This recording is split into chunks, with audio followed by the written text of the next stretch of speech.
Hello बच्चों, स्वागत है आप लोगों का गुरुजी इंजीनियरिंग ड्राइंग में। आज मैं आपके सामने फर्स्ट टाइप की प्रॉब्लम का दूसरा सवाल यहाँ पर लेकर आया हूँ। तो चलिए करते हैं सवाल को। सबसे पहले हम सवाल में देख लेंगे कि सवाल में हमें दिया हुआ क्या है।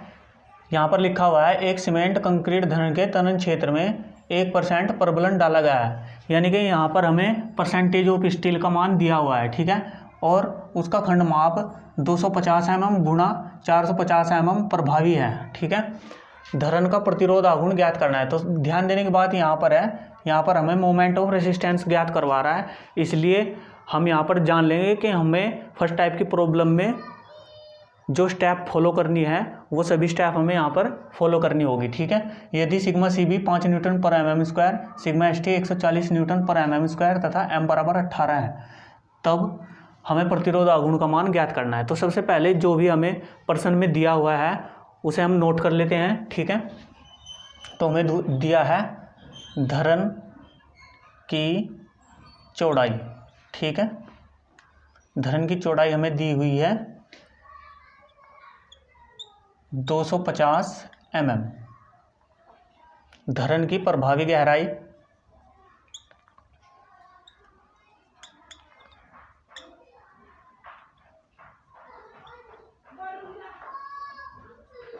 यानी डी हमें दी हुई है 450 mm, ठीक है। और सिग्मा सी बी का मान हमें दिया है 5 न्यूटन पर mm²। सिग्मा एस टी का मान हमें दिया है 140 न्यूटन पर mm²। और m का मान हमें दिया हुआ है 18, ठीक है। और परसेंटेज ऑफ स्टील इस्पात का प्रतिशत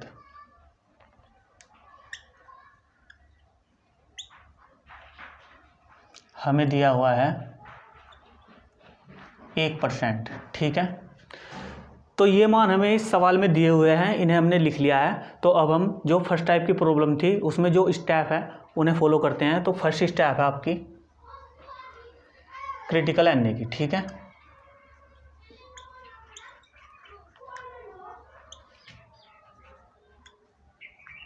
m सिग्मा सी b into d upon m sigma सी b plus sigma S t, ठीक है। इसमें मान रख लेते हैं 18 गुणा 5 गुणा डी का मान है हमारे पास 450 upon 18/5 add by sigma S T का मान है हमारे पास 140, ठीक है।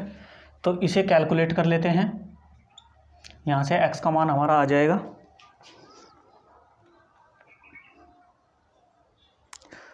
18 गुणा 5 प्लस 145 इज इक्वल टू 176।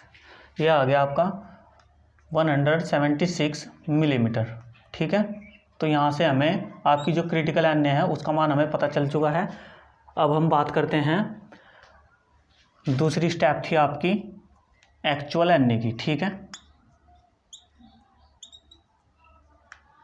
तो बच्चों एक्चुअल एन का सूत्र हमारे पास है bx²/2 बराबर MAST/d-x। उसमें जैसे कि आपको पता है उसमें इस्पात का क्षेत्रफल आ रहा है, ठीक है। लेकिन उसका मान अभी हमारे पास पूर्ण रूप से नहीं है। हमें ये बताया गया है कि परसेंटेज ऑफ स्टील 1% है, ठीक है। तो सबसे पहले हमें परसेंटेज ऑफ स्टील या निकालनी पड़ेगी और हमें इस्पात का क्षेत्रफल भी निकालना पड़ेगा, ठीक है। तो हम देखेंगे परसेंटेज ऑफ स्टील।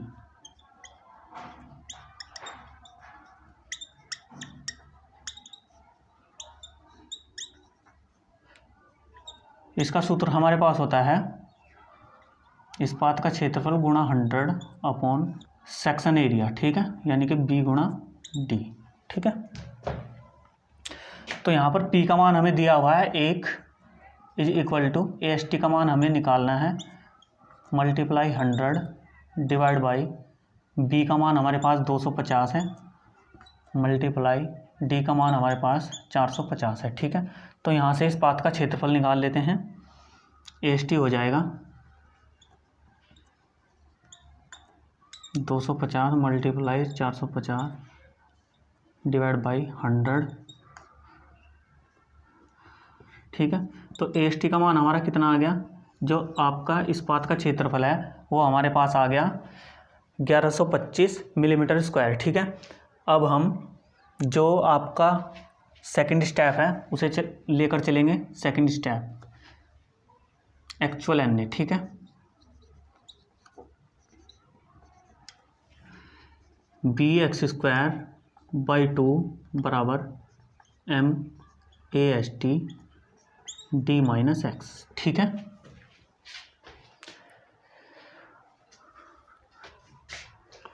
तो अब मैं ऊपर से रफ कर लेता हूँ, जो ज़रूरी चीज़ें हैं उन्हें एक साइड में लिख लेता हूँ। AST हमने अभी निकाला है 1125 मिलीमीटर स्क्वायर और क्रिटिकल NA है हमारी 176 मिलीमीटर। ठीक है।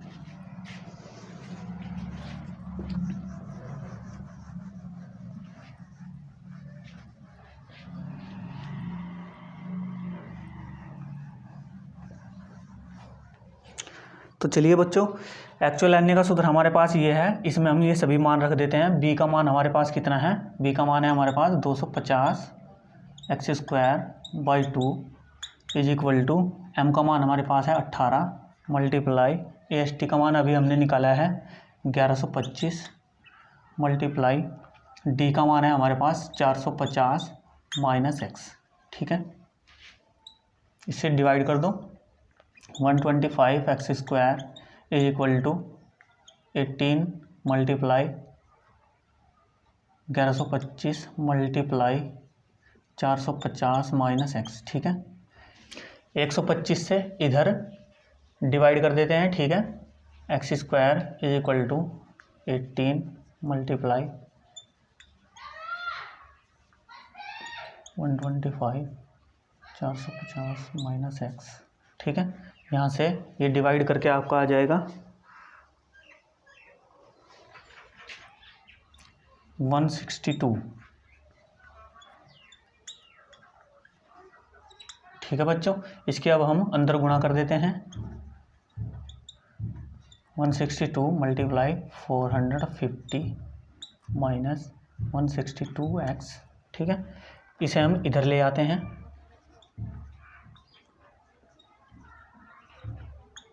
इसकी मल्टीप्लाई करके लिख लेते हैं।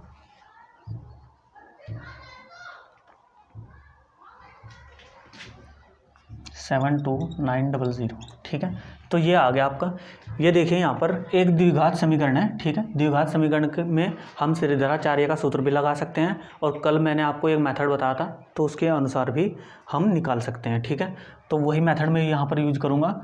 162 का हाफ कर दूंगा मैं यहाँ पर 162/2 81। ठीक है। 81 आ गए यहाँ पर।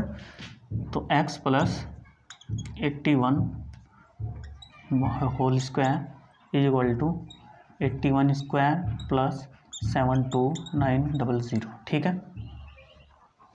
तो x + 81 whole square is equal to 81 का स्क्वायर कितना हो जाएगा आपका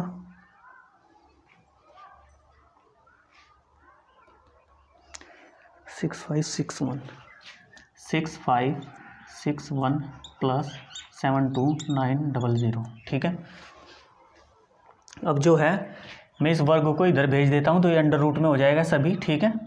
x + 81 तो अंडर रूट जब हम कर लेंगे इसका तो ये कितना आ जाएगा 72900। तो ये आ जाएगा मान आपका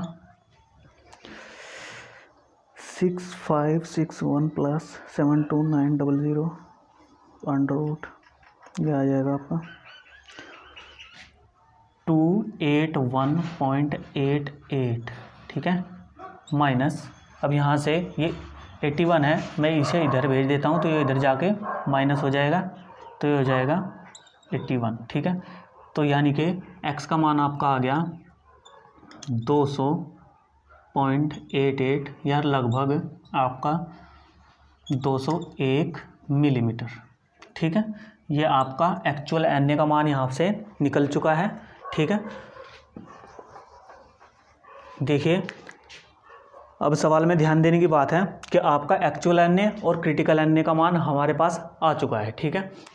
तो अब हम यहाँ पर क्रिटिकल एन और एक्चुअल एन की तुलना करेंगे कि इनमें से बड़ा कौन है छोटा कौन है, जिससे कि हम प्रतिरोध आघूर्ण निकाल सके, ठीक है। तो अब आप देखोगे तुलना करने के बाद जो आपकी क्रिटिकल एन है वो एक्चुअल एन से छोटी है, यानी कि एक्चुअल एन क्रिटिकल एन से बड़ी है, ठीक है। तो यहाँ हम लिख लेंगे चूँकि एक्चुअल एन बड़ी है क्रिटिकल एन से, ठीक है, इसलिए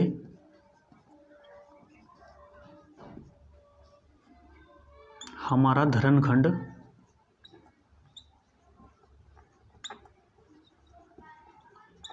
ओवर रेनफोर्स सेक्शन यानी कि अति प्रबलित खंड होगा, ठीक है।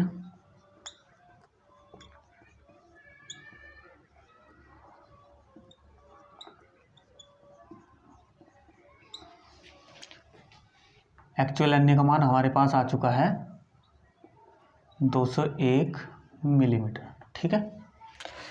तो मैं यहाँ से इसे रफ कर देता हूँ।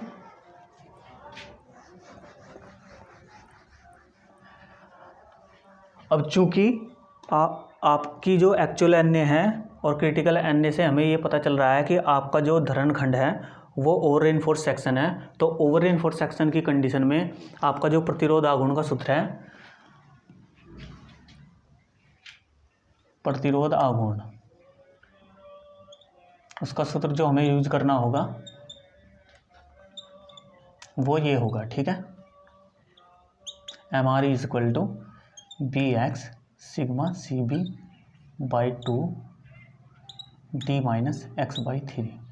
ये क्यों यूज होगा और मैं इस चीज़ को आपको बार बार क्यों बताता हूँ, जिससे कि आपके ये अच्छी तरह से याद हो जाए कि ओवर रेनफोर्स सेक्शन की कंडीशन में जो आपका कंक्रीट का अनुज्ञेय प्रतिबल है वो अपना मान सबसे पहले ग्रहण कर लेता है, जिस कारण हमारा जो सेक्शन है वो कंक्रीट में फैल होता है। इसी कारण हमारा प्रतिरोध आघूर्ण भी उसी लिमिट तक जाएगा जहाँ तक वो सबसे पहले फैल होता है, ठीक है।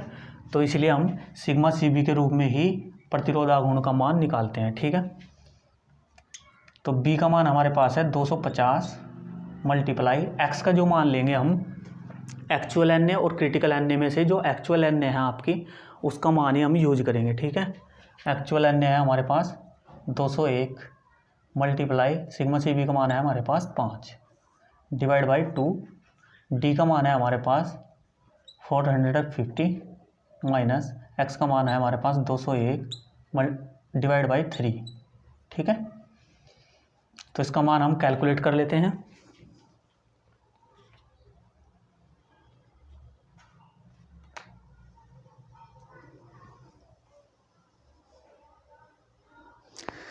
ये आ गया आपका टोटल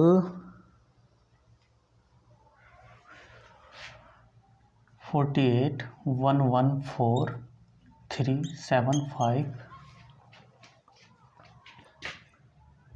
न्यूटन mm, ठीक है। तो न्यूटन मिलीमीटर में आपका प्रतिरोध आघूर्ण का मान आ गया है। यहाँ पर हमारा सवाल ख़त्म हो जाता है। आप इसे यहीं भी छोड़ सकते हैं, या फिर आप अगर किलो न्यूटन में इसका मान लेके आना चाहते हैं तो इसे 1000 से भाग कर दीजिए। 1000 से भाग करने पर आपकी जो ये वाली पॉइंट है ये 3 अंकों के बाद आ जाएगी, ठीक है।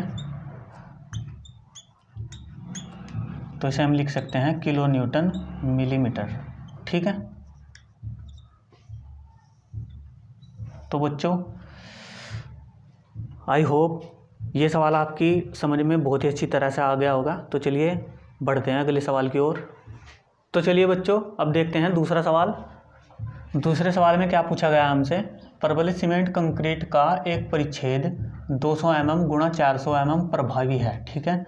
इसे संतुलित खंड के रूप में डिजाइन करना है। खंड का प्रतिरोध आघूर्ण व प्रबलन इस्पात का क्षेत्रफल ज्ञात कीजिए। इस बार हमें दो चीज़ पूछी गई है, ठीक है। प्रबलन इस्पात का क्षेत्रफल हमें पूछा गया है और प्रतिरोध आघूर्ण भी हमें पूछ लिया गया है, ठीक है। तो इस कंडीशन में देख लेते हैं। सबसे पहले जो भी हमें दिया हुआ है वो हम लिख लेते हैं, ठीक है। धरन की चौड़ाई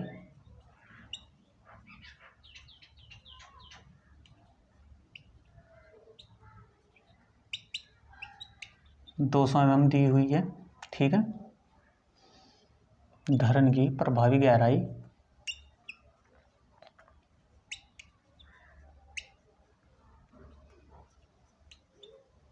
डी हमें 400 mm दी हुई है। जब भी आपको धरण की प्रभावी गहराई उसके खंड साइज में दी होगी तो यहाँ पर आपको प्रभावी इफेक्टिव लिखा हुआ दिया जाएगा, ठीक है। और यदि आपको यहाँ पर इफेक्टिव नहीं दिया जा रहा है तो आपको मानना है कि वो टोटल गहराई है, ठीक है, वो टोटल डेप्थ है डी, ठीक है। यदि ऐसी कंडीशन होगी कि वो टोटल डेप्थ हो यानी कि यहाँ पर प्रभावी लिखा हुआ ना हो तो ऐसी कंडीशन में आपको जो बीम का कवर साइज है उसे हमें घटाना पड़ेगा, ठीक है। जो आपका बीम होता है टेंसाइल जोन में आपकी जो रेनफोर्समेंट डला होता है आपकी प्रभावी गहराई यहाँ से ऊपर तक की होती है, ठीक है। लेकिन जो आपका कवर होता है वो यहाँ से यहाँ तक का होता है, उसे हम जो बार का डाया है उसके 1.5 से 2 गुना तक लेते हैं, ठीक है, डाया ऑफ बार। तो इसका मान कवर का मान हमें निकाल कर तब इसमें से घटाना पड़ेगा, तब जाके हमारी इफेक्टिव डेप्थ आएगी, ठीक है।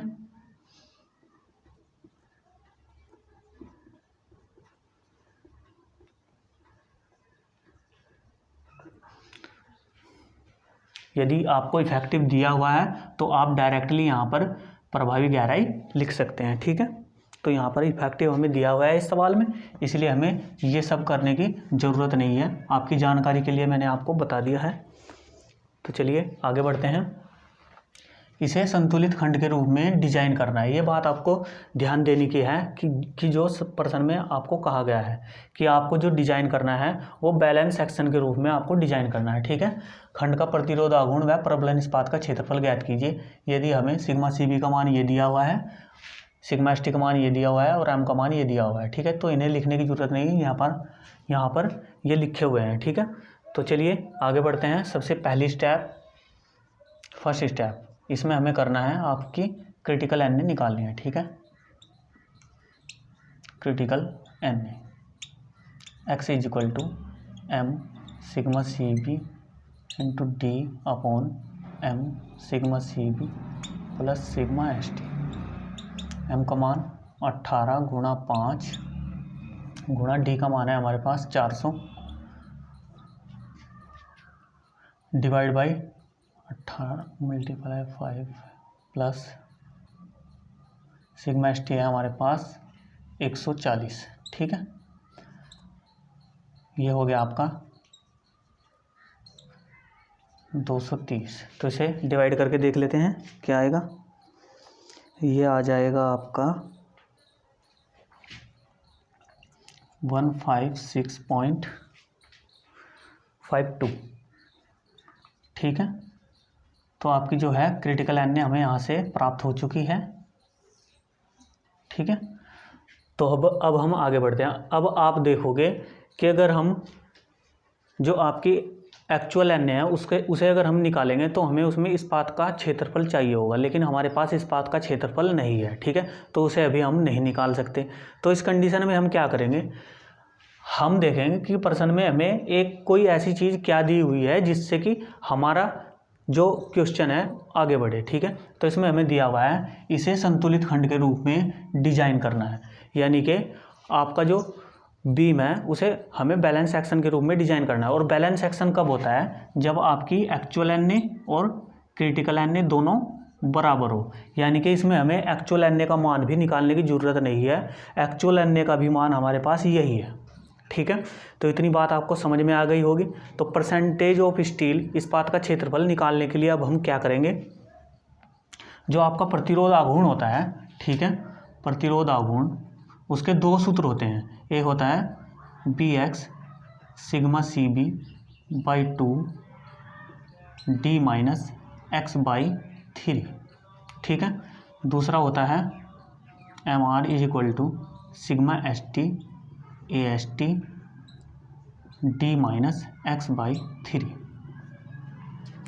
तो जो आपका बैलेंस सेक्शन होता है उसमें हम प्रतिरोध आघूर्ण इन दोनों सूत्रों में से किसी भी सूत्र में रख के हमारा प्रतिरोध आघूर्ण निकल जाता है, ठीक है। तो अगर हम इन दोनों की तुलना करेंगे तो इनमें जो ये आपके आंतरिक बल हैं ये दोनों के दोनों एक दूसरे में बराबर होते हैं, ठीक है। तो बैलेंस एक्शन की कंडीशन में हम इन दोनों को बराबर रख लेंगे, ठीक है। तो ये क्या है, आंतरिक बल आपके Bx sigma CB by 2 is equal to sigma ST into AST, ठीक है। तो इन दोनों को हमने बराबर रख लिया। अब जो भी इनके मान हैं वो इसमें रख देते हैं, ठीक है। B का मान है हमारे पास 200 मल्टीप्लाई x का मान यहाँ पर एक्चुअल Na का रखना है, लेकिन एक्चुअल Na और क्रिटिकल Na दोनों हमारी बराबर है, इसलिए हम ये मान यही रख लेंगे, ठीक है। 156.52 मल्टीप्लाई सिग्मा CB का मान हमारे पास 5 है divide by 2 is equal to sigma ST का मान हमारे पास 140 है, ठीक है, मल्टीप्लाई AST। अब यहाँ पर आपका AST ही एक ऐसा है जिसका मान हमें नहीं पता है, तो यहाँ से हम मान निकाल लेते हैं। ये सभी की सभी कैलकुलेशन हम कैलकुलेट कर लेते हैं। तो चलिए करते हैं कैलकुलेट। तो ये आ गया आपका 156.52 मल्टीप्लाई 5 बाई 2 डिवाइड बाई 140.559। तो ये आ गया आपका 559 मिलीमीटर स्क्वायर, ठीक है बच्चों। आपका इस्पात का क्षेत्रफल यहाँ से निकल के आ चुका है। अब हमें क्या ज्ञात करना है, परसेंटेज ऑफ स्टील तो हमने ज्ञात कर लिया, अब हमें मोमेंट ऑफ रेजिस्टेंस ज्ञात करना है, ठीक है। तो चलिए बढ़ते हैं मोमेंट ऑफ रेजिस्टेंस की ओर।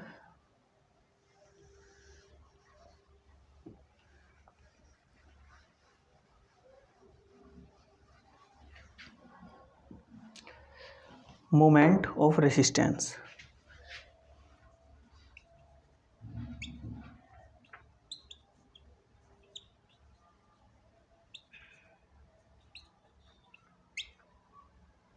ठीक है। MR इज इक्वल टू कोई भी एक सूत्र ले सकते हैं, क्योंकि हमें इस्पात का क्षेत्रफल भी पता चल चुका है और इसका मान भी हमें पता चल चुका है, इसलिए हम कोई भी सूत्र ले सकते हैं। चलिए हम पहला सूत्र ले लेते हैं, sigma CB by 2 D minus x by 3, ठीक है।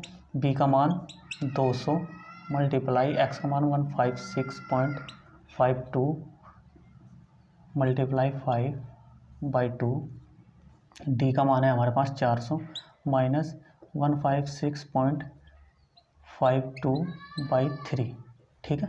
अब इसे हम कैलकुलेट कर लेते हैं।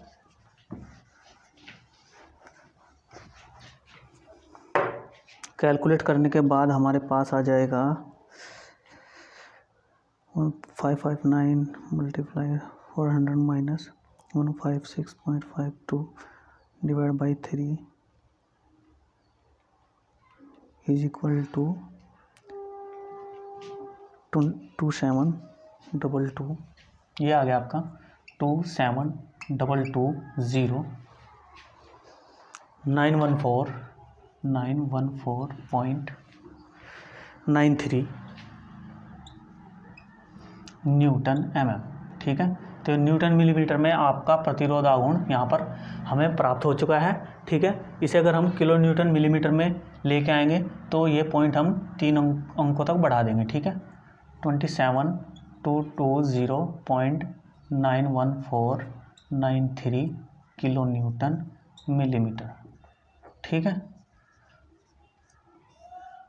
तो बच्चों अब आप लोग जो है फर्स्ट टाइप की प्रॉब्लम के जो भी सवाल है उन सवाल को आप बहुत ही अच्छी तरह से उन्हें कर सकते हैं। तो फर्स्ट टाइप की प्रॉब्लम के मैंने आपको 3 सवाल बता दिए हैं, ये बहुत अच्छे सवाल थे। तो अब हम जो सेकंड टाइप की प्रॉब्लम है उन पर आधारित सवाल आपको बताएंगे। बच्चों आपको हमारा वीडियो कैसा लगा? यदि आपको हमारा वीडियो पसंद आया हो तो इसे ज़्यादा से ज़्यादा शेयर कीजिए और हमारे चैनल को सब्सक्राइब करना ना भूलिएगा। जय हिंद।